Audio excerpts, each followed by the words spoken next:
Okay, let's get to it then, guys.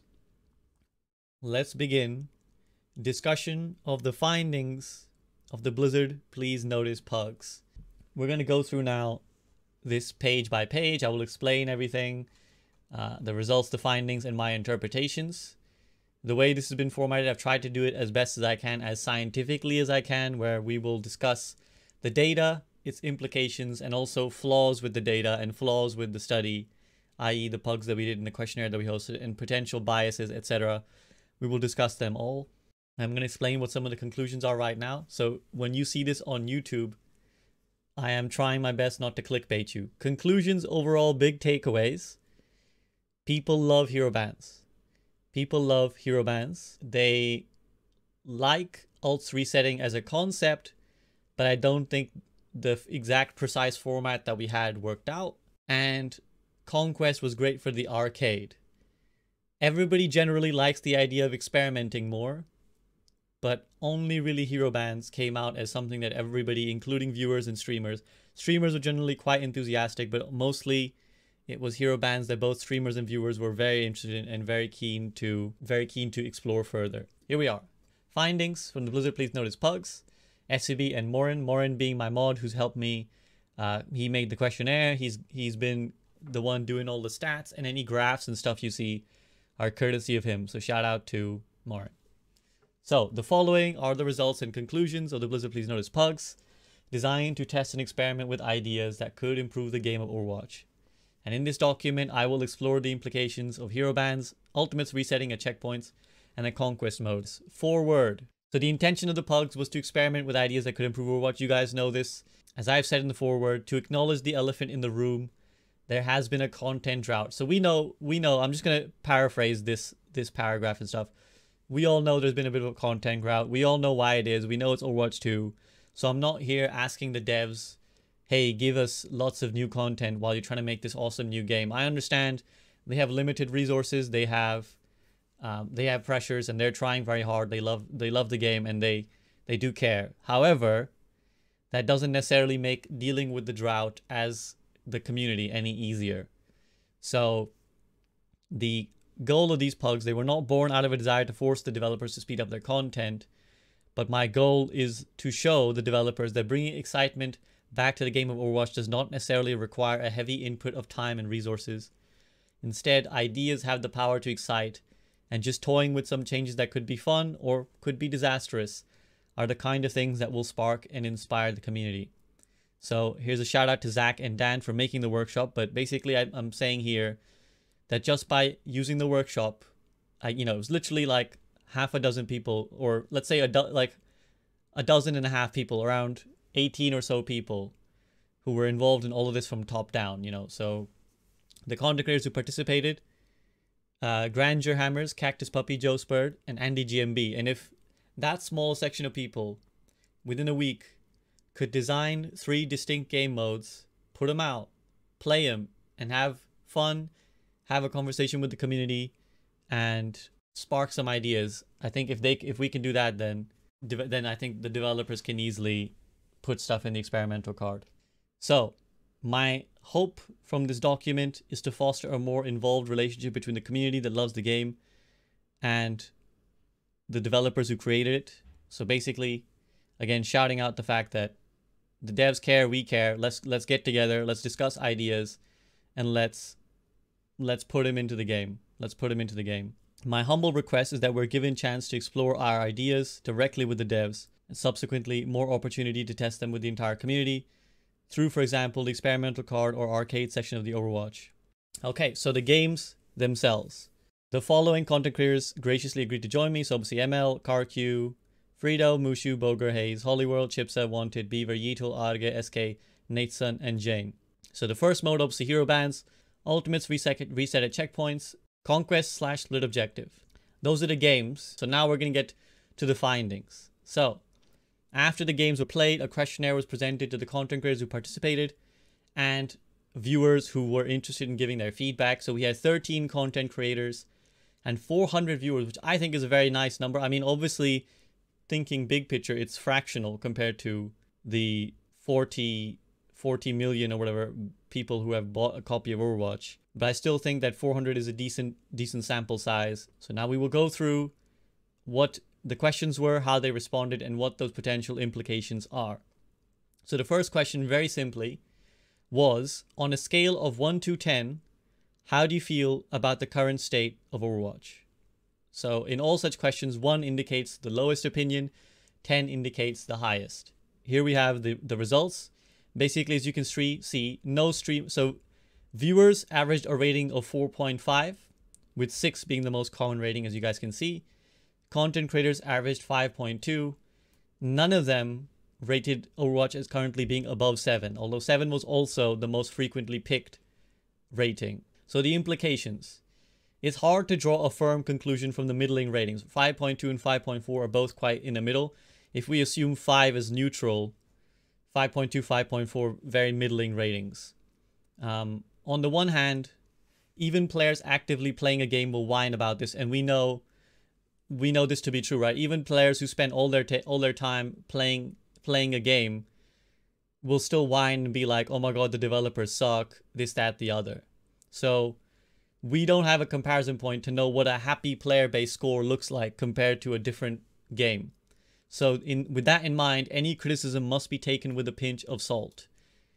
However, these ratings clearly don't reflect the most glowing approval either, and this underwhelming score may be an apt reflection of a game which seems to be drifting currently, waiting for something to spark it back into life.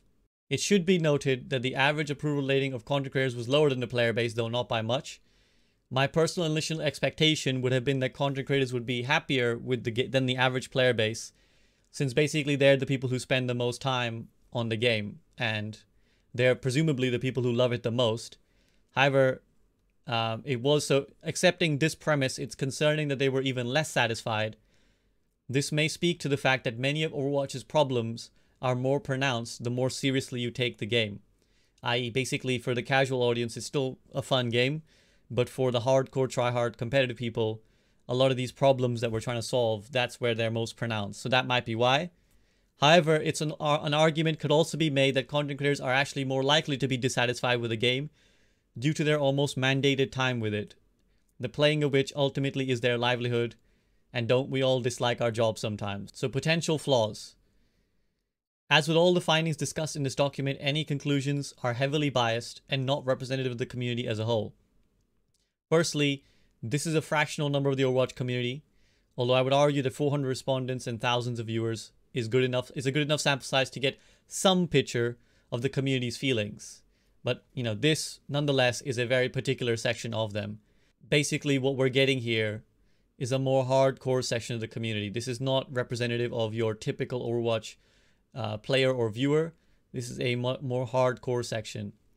So thirdly, to acknowledge another bias, they're more likely members of my community. They are likely members of my community or those of other content creators who participated. So the fact that they are, coming via a content creator, it's not surprising then that the content creator's views closely aligned with the viewers in terms of their satisfaction of the game.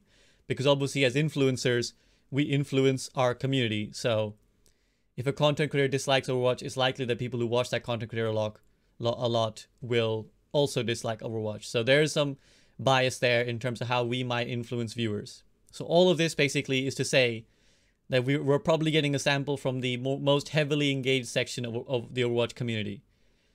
However, I do not think this negates our findings. In fact, the problems being addressed are really only relevant to the hardcore community, and thus the fact that these are the kind of people who responded should show us that clearly they do feel there is some core issues to be solved here. Content creators, while they might be just a few handful of individuals, to some extent their viewership tacitly endorses what they're saying. So the people who are viewing a content creator are likely to agree with their viewpoints generally, whether this is for the better or for the worse. Hero bans. First question, on a scale of 1 to 10, how much did you enjoy hero bans and protect? And then, obviously, this question was not asked to viewers since they did not play, so how much they enjoyed playing is a non-available question. Then, both viewers and content creators were asked to simply agree or disagree with the following statement, 2 statements. I would like to see Hero Ban Protect implemented into the experimental card, or I would like to see it put into the competitive game. And you could either strongly disagree, say neutral, agree, or strongly agree. In some cases, to allow for the data to be correlated, these strongly disagree were assigned a number value. So that'll make sense in a second. Here's the first set of raw data. So basically, as you can see here, content creators almost unanimously strongly agreed with either putting it, well, with both basically, putting it into the experimental and putting it into comp. Content creators loved it. The viewers, while a bit more split, you can still see a very, very strong desire here, with over half of respondents, 202, actually strongly agreeing that it should at least be in the experimental, and 200 and something odd strongly agreeing for it to be, or agreeing in some form for it to be in comp as well. So one point to note before I discuss more about the results and their implications, several people basically filled in the form before we ever even played the pugs. Like, we even played the hero band stuff. 64 people basically already filled in their opinions on hero bands before we even got to playing that game, and we can tell that by the timestamps. So we, for the sake of objectivity, we removed all those people from the data. As I said, content creators overwhelmingly voted in favor of implementing it. So this is where the aggregate scores will come in. So their aggregate scores for putting it into experimental was 8.6 and 8.9 for putting it into comp. So basically that is hella strong. That's somewhere in between strongly agree and agree. And in response to how much they enjoyed it, again, 8.7. So you can see by these closely assigned values that they were very keen on in any way of hero bands, basically all ways of hero bands. Viewers, though not as unanimous, were clearly in favor of hero bands, with over 60% of respondents strongly believing that they should be at least put in the experimental card. The viewers' correlative scores were 8.6 for the experimental, 7.3 for competitive mode. So again, still averaging out at above agreeing for everything. Implications: a resounding success. Firstly, you know, it's very telling that there was a near unanimous agreement amongst the content creators that they really like hero bands. Only one participant responded with a score lower than 7 in terms of how much they enjoyed it, and that was 5, so even that's not bad. And 7 out of 13 respondents gave it a perfect score of 10. So over half the content creators thought it was a perfect 10. Basically, when accounting for viewers too, the opinions on the hero bands were as resounding as they realistically could be. Obviously, bear in mind, guys, that anytime we poll a community, there's always going to be some division. There's always going to be some set of people who dislike the idea. But the fact that I think we got these high numbers suggests even despite that, there's quite a strong correlation here. And then I kind of discuss why I believe this. So basically, hero bands have been a controversial topic ever since the game was released. You know, and so there's some people who are against hero bands altogether, but even most people who are against him tend to go along the lines of, we're not ready for hero bands. We don't have enough heroes. We're not there yet. However, I do believe that we've reached a tipping point where enough players now feel the game is indeed ready for this feature, especially considering that Overwatch 2 is going to see an influx of new heroes. And I think at the very least, clearly people want to try them and see how the game feels with it. I also added that it's not a coincidence that the content creators were as emphatic as they were. The desire for hero bands is born from a core issue that plagues high-tier Overwatch, a lack of meta diversity. The highest levels of Overwatch have, for the longest time, been about figuring out the meta comp and grinding it to the point of mastery. So we know this kind of, that this is how it is at sort of master and above, and particularly GM, top 500 and pro level. There's always like an entrenched meta. So the developers have tried in different ways to address this issue.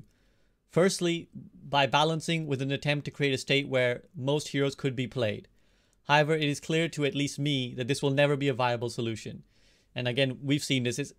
Without some sort of format change, people will always default to trying to figure out what the best comp is and then playing it wherever they can. Basically, I said something has to change, either with the concepts like alt economy, which discourage hero swapping, more on this later, or with introducing a system which prevents players from picking their perfect comp. So the devs have, secondly, experimented with the idea of hero pools. So this is to acknowledge that for a point in time, devs tried to fix this issue of a lack of meta diversity by implementing hero pools. But where hero pools failed, I believe hero bands will succeed in the freedom of choice. So if you remember, it was cited by Jeff Kaplan when they launched hero pools that they didn't like the idea of hero bans because they didn't like the idea of other players being able to tell you what to pick. Now, I worded this a little strongly, but I said, however, this sentiment, to be blunt, does not match with reality. High-tier players are already forced into certain picks, either by the state of the meta or by the expectations of their team. There is no full freedom currently available to you if you actually want to win the game. You either pick from the Overton window of acceptable heroes or risk angering your teammates and putting them at a disadvantage due to suboptimal pick. Let me explain what that means for a second for anyone unfamiliar with the term. So the Overton window is a term used in politics to describe what is considered the acceptable viewpoints at any given time. So in politics, for example, someone might come up with what is considered a radical idea, or someone might propose what is considered a radical idea. So for example, universal healthcare. Some people might say in America, for example, that's a radical idea. So that basically means it falls outside of the Overton window, i.e. the consensus is that this is not an acceptable idea right now. However, that Overton window can be shifted based off various complex factors.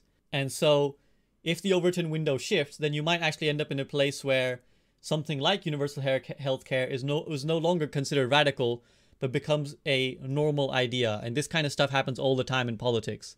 So my point on this in Overwatch is basically at any given point in time, Overwatch hero choices work in a similar way.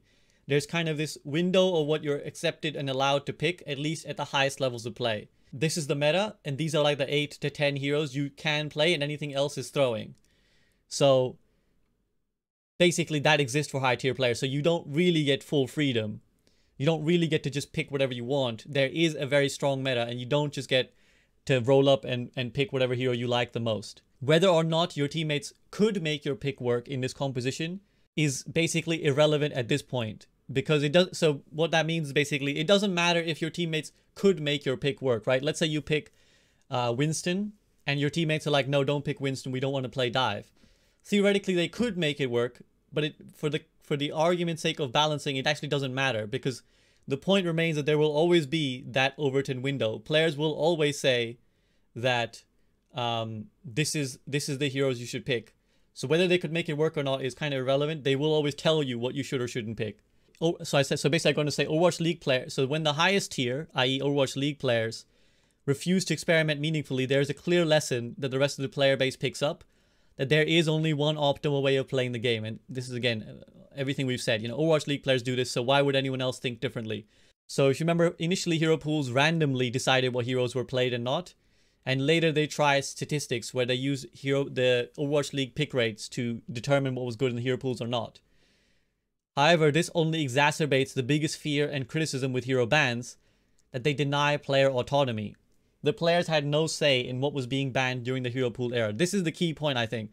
The reason hero pools felt unfun is because you had no say in what was banned. And you were just like, you'd roll up any given week, and that was it. That hero was banned.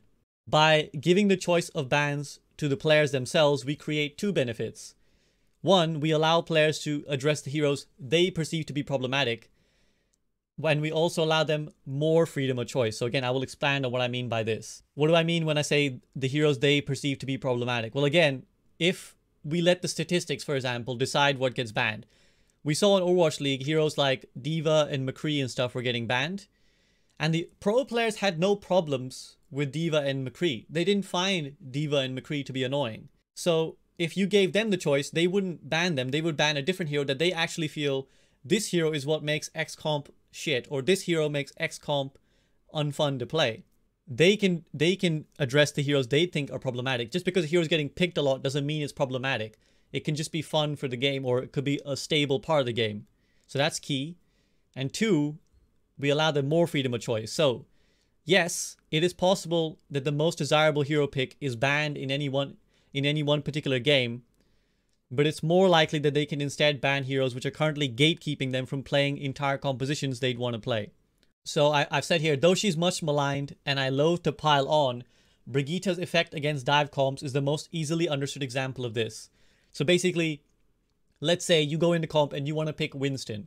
Realistically, you have all the freedom in the world to pick Winston if you want, but realistically in high level Overwatch, at least, and I put brackets at least outside of Korea, because I know Winston is popular in Korea, but again, remember the Overton window or what's considered acceptable is relevant, because in EU and America, Winston is not considered inside that Overton window.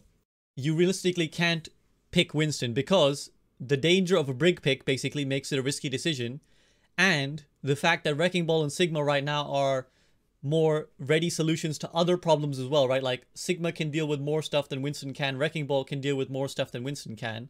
So in terms of the chess game that Overwatch, like high tier players play, where they try to counter before it even comes to existence, there basically is no good reason to pick Winston, right? Picking Winston is the equivalent of being a liability to your team. So even when you have free choice, you don't actually have free choice in Overwatch. That's what this is all trying to say. However, in a world of hero bans, yes, it's possible that your Winston pick gets banned, but it's also possible, and I would argue more likely, that you get the chance to ban Brig or Reaper or whatever it is that you think is stopping you from playing Winston, and you can make your desirable pick a more realistic option, or you can ban an alternative such as Wrecking Ball or Sigma and expand the Overton window. So again, this is a very important point. Remember, in the Pugs, they banned the best tank lines, basically. They banned like Ball and Sigma, and they often banned the best compositions. So if you ban the best, then it opens up much more room for experimentation. And I'll expand on this point in a second. But basically, you can now if you ban Ball and Sigma, you can now realistically expect your team to play around you because, well, everybody in the lobby now knows that you can't play Ball or Sigma, so the optimal way of playing is now out the window. Pun intended. To expand on that point, when the power level of the game goes down, i.e. when compositions aren't perfectly assembled and executed, more heroes become viable.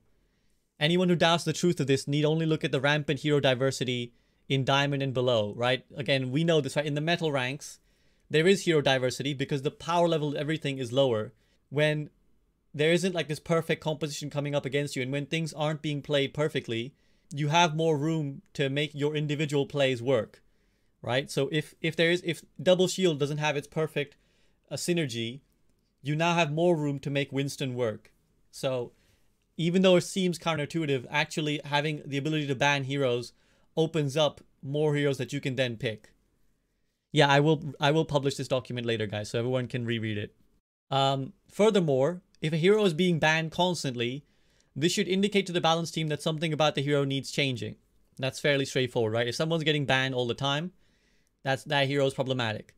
And while this decision is being made internally, the players don't have to wait and rage. So basically, you know, what happens now is we have a broken hero and everybody gets really mad and everybody's like, devs fix it, devs fix it, devs fix it.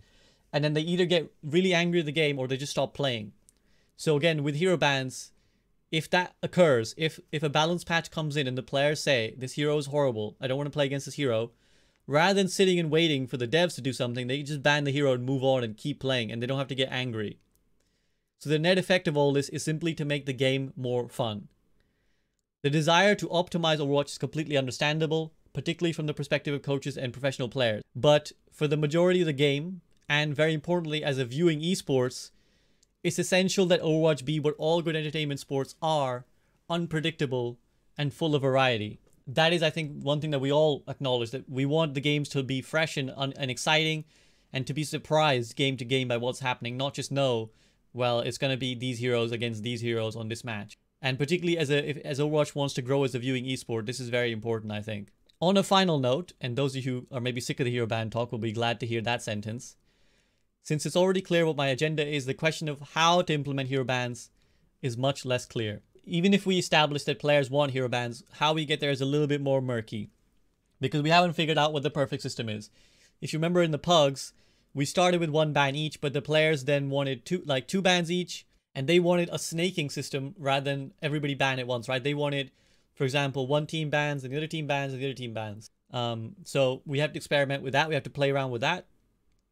They also quickly realized that they didn't like the idea of protects. If you remember, I put in protects, and I acknowledge this as well, which is that, you know, though I don't like the idea of protects myself, I added this to try and alleviate concerns about people being able to people being banned out of their, you know, hero pool. But the content creators didn't see this as a problem, even those people consider it to be one trick. So even though there were people there that people considered to be one-trick players. They didn't seem to mind about their hero potentially being banned and unprotected. And now, so getting to the metal ranks, because this is another one of the big discussion points of hero bans. Is like, oh well, we don't want them in the metal ranks. So I said, when it comes to general ladder play, I disagree with the sentiment that hero bans would be bad for those in what I refer to as the metal ranks. So I just defined this because obviously Blizzard may not know the terminology that I use. Bronze, silver, gold, platinum, the metals. Hero bans are not needed for these players. So no, they're not needed to force meta diversity. The meta is already diverse for them as it is. However, the boon it provides is the ability to influence their own game. This is the essence of what is great about the system. So there will be little desire in silver to ban Tracer for being strong when played optimally. But there will certainly be a strong desire to ban Bastion, who can be difficult to deal with at that rank, or Doomfist, who can take over games and make playing support feel very unfun, but is not a problem at GM, for example. And also what it helps is then you don't have to have people asking for you to rebalance Bastion because he's such a problem in silver and bronze, right? You just let them ban Bastion, and no, you don't have to like tweak him at all. You can just, because he's garbage at the highest tier. So it would make no sense to make him weaker as it is. You know, you can tailor to what you need, what your rank needs, what your players need. So the final sort of thought on that is, it's clear that meaningful further exploration of this concept is required. So I would propose a trialing system to see what is best and where it could be implemented. Either all of ladder play or a certain section of it, or only pro play. All are legitimate options. So basically this is to say, we could have, again, bans be like master up, like they were in hero pools. It could be all of ladder play, or it could be only pro play. So I finally added, I will also personally iterate and experiment. So basically, I'm going to continue to try hero bans with the other content creators and see if we can figure a perfect system or the best system. So now, potential flaws, which I'm sure many of the detractors have been waiting for me to get to. This is where, again, in an attempt to be scientific, you have to acknowledge the potential flaws of your study. So I'm going to acknowledge here that there's much bias at play in these findings. Firstly, my own bias, being a strong believer in hero bans, is what brought this mode to be experimented in the first place. But I have tried to be as objective as I could. I'm human, I'm biased, but I tried to conduct all of this as objectively as I could. Never tried to make anything leading, and ultimately these are just my interpretations. Secondly, there is the bias of the content creators. We already know that they are A, dissatisfied with the game to some extent. Again, the question on the state of Overwatch reflects this. You know, they're not super delighted with the state of Overwatch. We know that B, they're looking for something fun and new, right? Because, again, if they're not super happy with the game, they want something new, and they're starved of content in general. Therefore, their general assessment of new things is likely to be skewed towards positive reception. So, again, just because the fact that it's new might mean that content creators are having more fun than they ordinarily would. Like, maybe after 100 games of hero bans, they might get sick of it. I don't know. I have no way of knowing. But we have to acknowledge that that's a potential factor in why they voted so highly. They're also playing in a pug. So again, the fact that they're playing in an organized, fun environment with other people who are friendly, who are nice, who are having banter with them, not like ranked, that also is a bias, right? They're having more fun as it is. Like, even if we just played regular plugs, they would have more fun. So it's likely that there was some conflation, i.e. some mixing of the fact that they were playing with fun people and that they had fun playing hero bans. So we can't necessarily separate the two. So that has to be taken into account. Finally, the viewers are likely to be biased by this enjoyment. So again, if you're viewing this mode and then I ask you for your feedback, if you see the content creators having fun, you're more likely to think it sounds fun. Now, ultimates resetting. So the question, again, how much did you enjoy it? This was asked to the content creators only because they were the only people who played. And then how much would you like to see it in the experimental? How much would you like to see it in the competitive mode? Again, strongly disagree, disagree, neutral, agree, strongly agree are their options. So here you can see that the content creators, again, they strongly agree with the idea of it being in the experimental. This is ultimates resetting to 0. But in terms of competitive, they're pretty divided. You can see like lots of neutral. It's basically split near perfectly, their opinion on whether it should be in comp or not. Viewers, again, show a very clear desire for it to be experimented with. They really want to see an experimental card. But when it comes to comp, they're quite split. They're not, there's more of a leaning here towards seeing it in comp. But not certainly anything like what it was with hero bans. And again, I have to note that several people filled in before the mode was even played. So there's only 318 participants for this one. So the average rating of the how much they enjoyed Hero Ultimate's resetting was 6.6. So just slightly above neutral. So they only slightly had more fun than they would ordinarily. Only one person rated it as a perfect 10. And I think you can guess who that was. And 2 content creators rated it as low as 3. So some people really didn't have fun. In terms of its implementation, they were, again, you can see the 8.9 suggests they're very keen on seeing it implemented experimental card, i.e. they want to see it experimented with.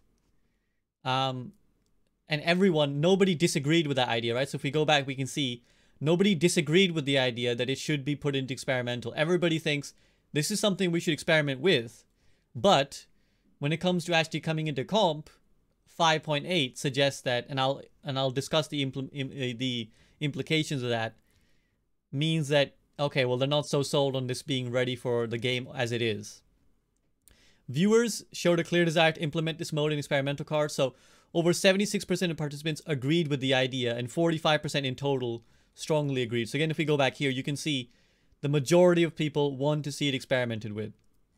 And so their aggregate score was 7.9, again, somewhere in between agree and strongly agree.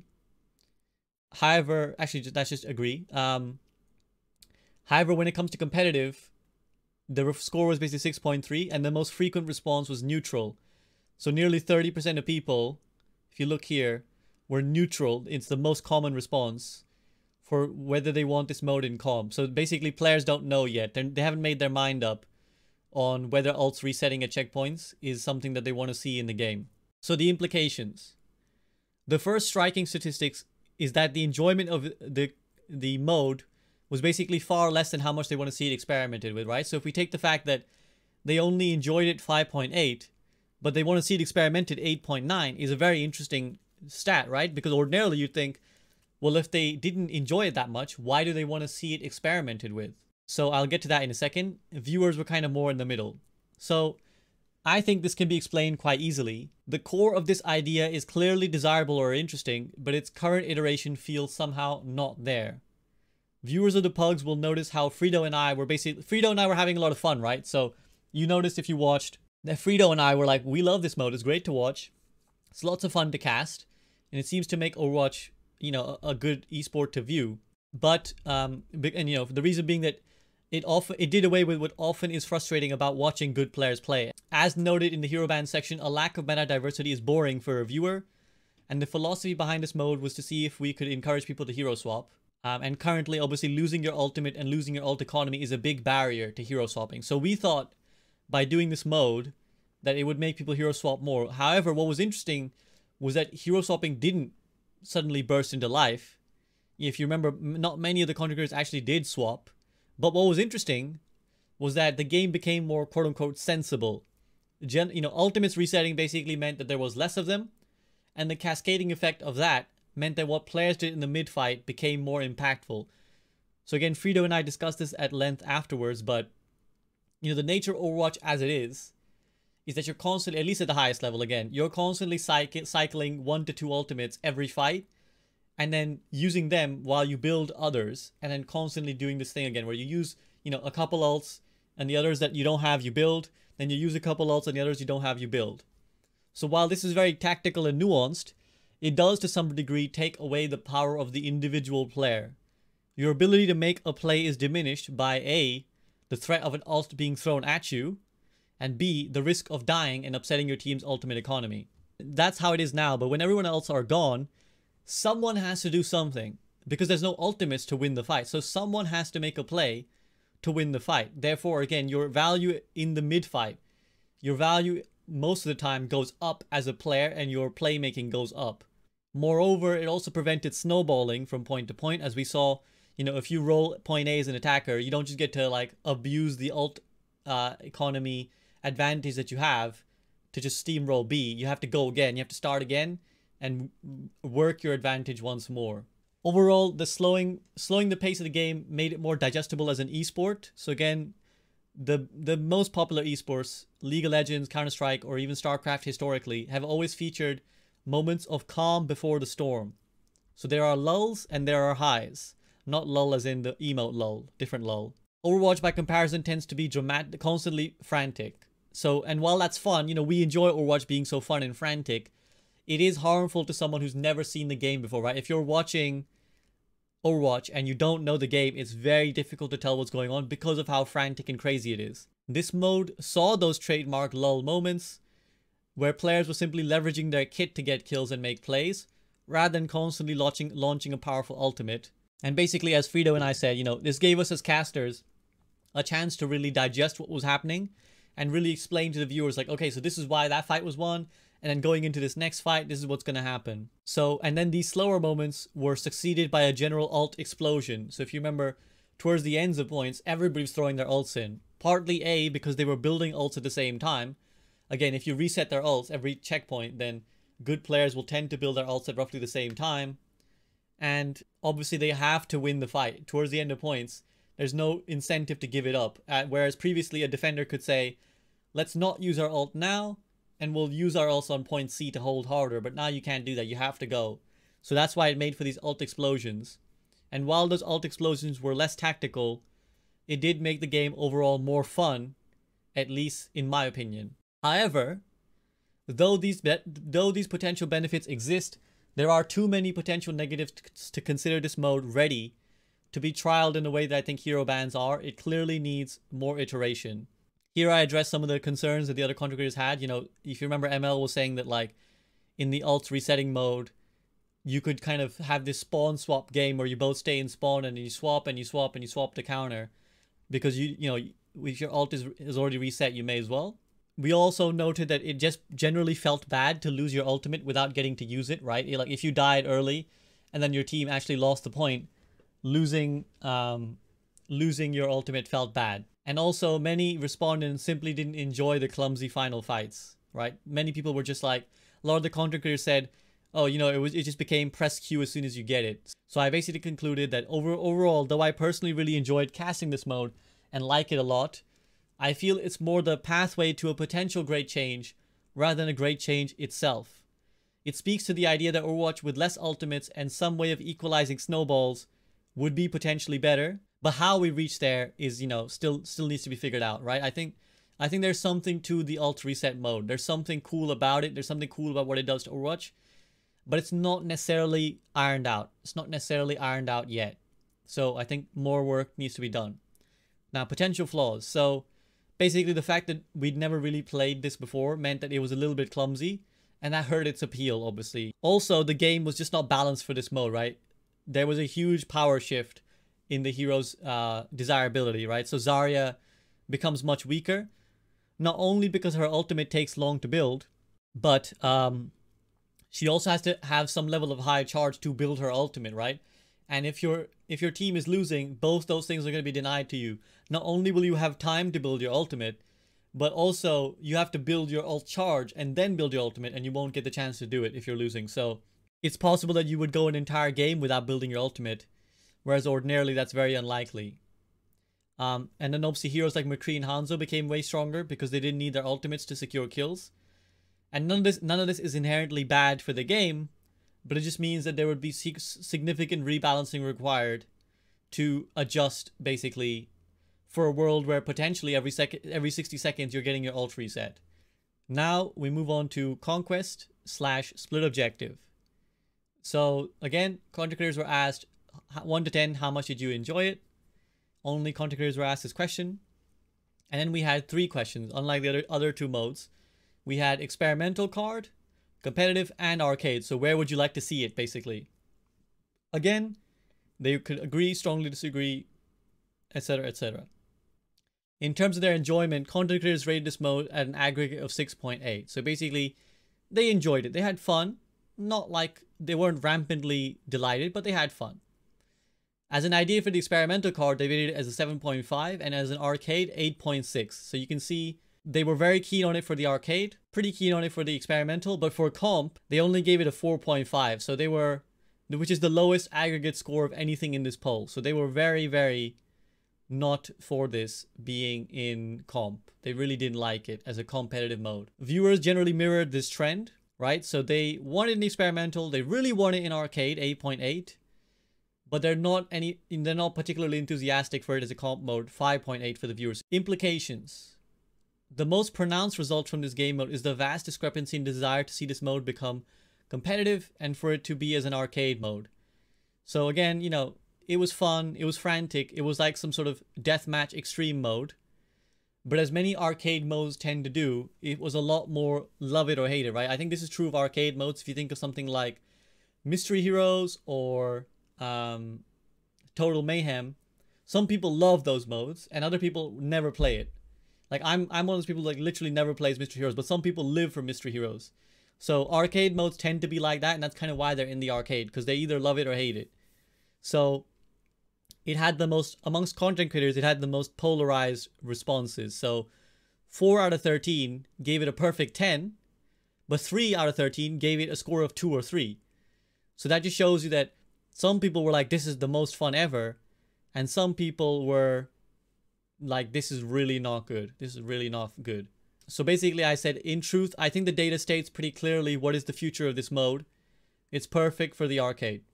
It's fun and easy to get into. It has plenty of action, but it's too far gone from the current competitive rule set to become a mainstay anywhere else, right? The idea of having a split objectives was interesting, but it clearly makes the game too different for it to be fair to measure. Like, it's too unfair to measure how good someone is at hybrid, assault, and escort, but then you've also got conquest, which is a completely different mode, and that's all in the same SR. Potential flaws. There were severe limitations for the workshop creators. So basically, remember, they could only use the deathmatch maps or the capture the flag maps, and that made it a little bit awkward for them because, as I acknowledged, the maps we played felt not quite right for conquest.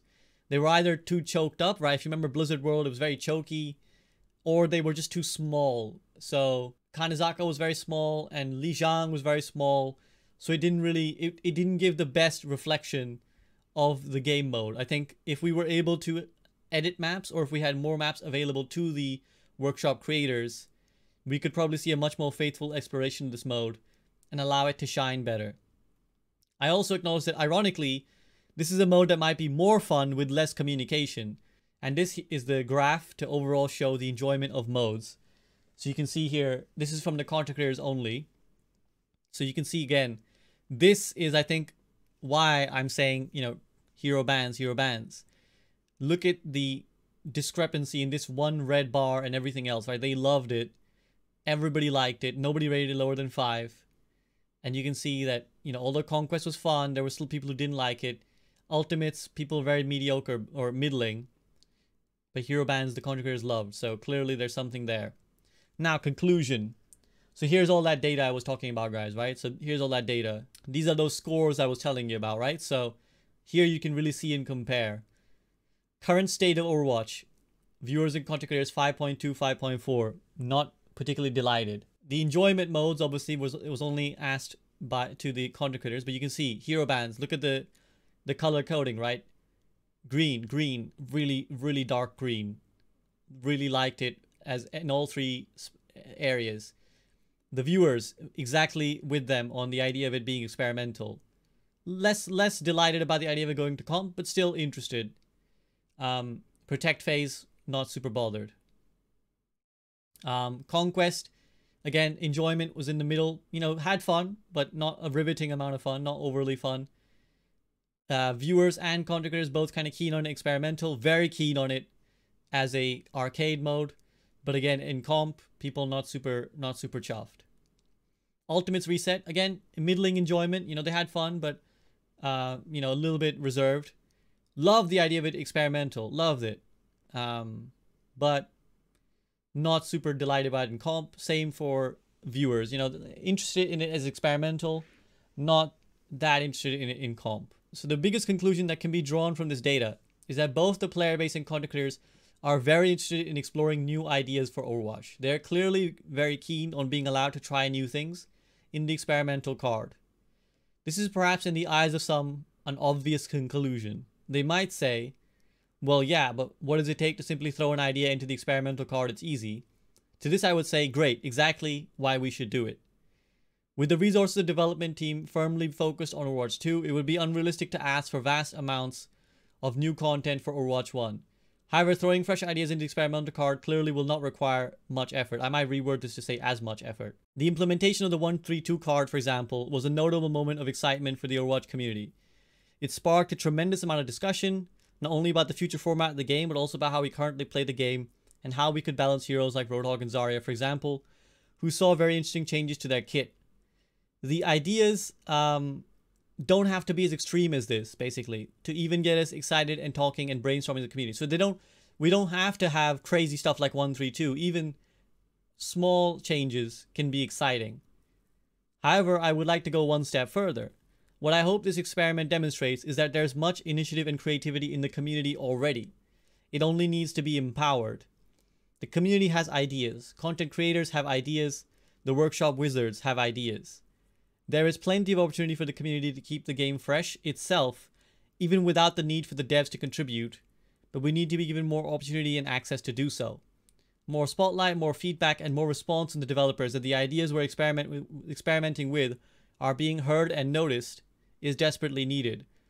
Far too often it feels like we're left in a vacuum, yelling for no one to hear. I don't think I'm out of line in saying that the majority of the community wants to direct their passion in a helpful and meaningful manner. They want to make the game feel fresh and exciting. They don't want to rage endlessly on forums and social media. But that requires acknowledgement. That requires the existence of a more clear and consistent back and forth with the developers, something that has been missing for a while outside of just the content creator Discord. So again, they talk to us on the content creator Discord, but that's a private communication. We need like an open communication, and we need communication with the community too. I humbly request any of the Blizzard team that have read this that either now or when Overwatch 2 is launched and we have the chance to start afresh, we see a shift in this mentality. I'm here to say that we, the community, will literally do the work for you. You just need to let us. On a more specific note, I will reiterate the findings from the modes themselves. Conquest would be a fantastic addition to the arcade. More development of the ideas of ultimates resetting to 0 at checkpoints is an idea that could be finally that missing something that makes Overwatch an accessible esport from a viewing experience. But most resoundingly, I think, and more importantly, the community thinks, the game is ready for hero bans. Please can we meaningfully explore this? We don't know the long-term effects and how the community will change their opinion on these modes should they eventually cease to be fresh. But there's only one way to find out. And the final thing, thank you to ML7, CarQ, Frito, Mushu, Boger, Hayes, Hollyworld, Chipsa, Wanted, Beaver, Yeedle, Arge, SK, Nateson, and Jane, who participate in these pugs and made this testing such a success. A debt of gratitude is also owed to Andy GMB, Cactus Puppy, Joss Bird, Grandeur Hammers, who made this a reality, and to Morin, who helped me create, collect, and visualize the questionnaires and the subsequent data. Thus ends my rant that nobody asked for. Thank you for reading. SVB. So that is the 23-page report on the Blizzard Please Notice Pugs.